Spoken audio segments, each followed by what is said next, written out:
The tools ISIL is using to recruit followers is an active social media campaign. Now the pressure is being ramped up to stop that. Facebook, Twitter, Google, and Apple are being asked to turn over more data on the terrorist group and their users. Should they be doing more? Security expert Scott Schober is with Berkeley Veritronics Systems and joins us back here on Arise Exchange. Let's start, Scott, with what these companies are doing right now. Well, they're doing a lot. They are actually monitoring now, and they do feed this back to the federal government. But again, you got to remember that's not their primary job.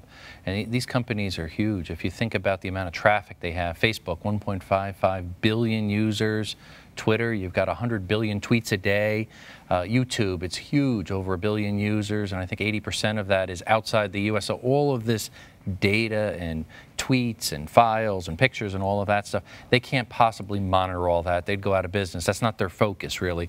But they are complying, and they do monitor from time to time. If there's certain keywords that pop up, they will share that with the government. How aggressive should they be? Facebook says that it obviously does not want these users on their sites, and that there is this monitoring program that goes on, and that anybody who violates their terms of service in hate speech gets booted off. How more aggressive can they be, and should they be?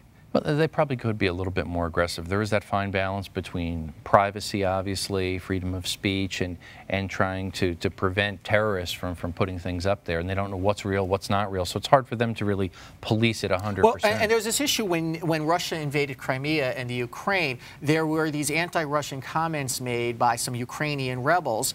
And because the complaints came in, quote, saying this was hate speech, Facebook blocked those posts. Yeah, completely blocked. So you could say that Facebook took a side there, and Facebook gives that as an example of not wanting to be involved. Yeah, it's a difficult decision from a corporate entity. What are they going to do there? If they take a decision, it could also affect their customer base. So they've got to balance that out. And here's also the issue is that these Facebook posts that this woman terrorist from San Bernardino posted on Facebook, and the other Twitter announcements, these are public posts.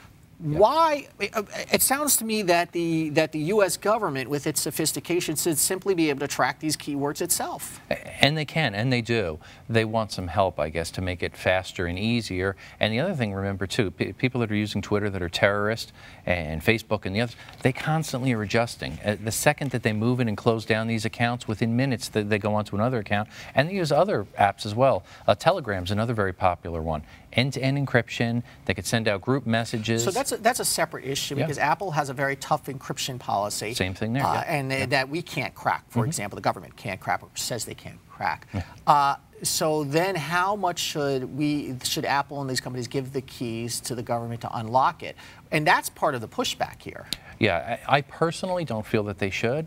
The whole reason they did that is to protect privacy. People were complaining. The government's monitoring too much, so they wanted to see an end to it. Apple says, hands off, we're out of it now.